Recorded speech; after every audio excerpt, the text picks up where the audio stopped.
En théologie, l'accommodation et la condescendance sont deux termes qui font référence au processus par lequel un Dieu infini et parfait contextualise sa communication pour des personnes imparfaites et finies.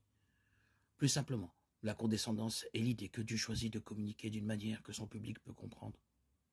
De nombreux théologiens éminents à travers l'histoire ont utilisé l'idée d'accommodation pour expliquer la façon dont Dieu se rapporte à ses créatures.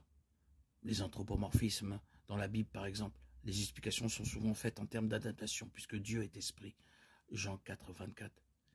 Par l'utilisation de l'anthropomorphisme, Dieu s'adapte à nous, expliquant ses actions et ses sentiments d'une manière à laquelle nous pouvons nous identifier et que nous pouvons comprendre. Mais certaines personnes poussent la doctrine de l'adaptation à l'extrême, affirmant que certains aspects de la Bible devraient être écartés parce qu'ils reflètent des notions fausses, que Dieu a simplement adaptées pour communiquer un point plus large. De cette façon, la doctrine de l'adaptation devient parfois un gourdin intellectuel brandi comme des déclarations bibliques de moralité ou de réalité qui mettent certains publics mal à l'aise.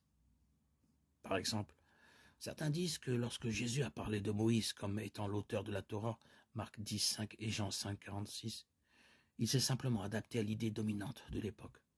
En d'autres termes, bien que Jésus sache que Moïse n'a pas écrit la loi, il a parlé comme s'il avait fait pour le bien de ses auditeurs et de leurs suppositions.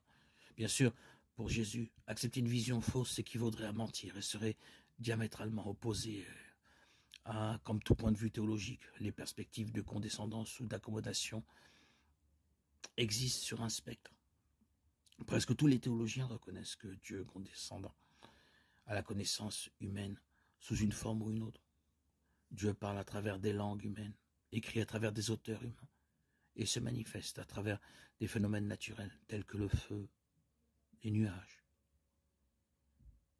L'accommodation est une idée largement acceptée, mais dont les applications sont moins largement acceptées.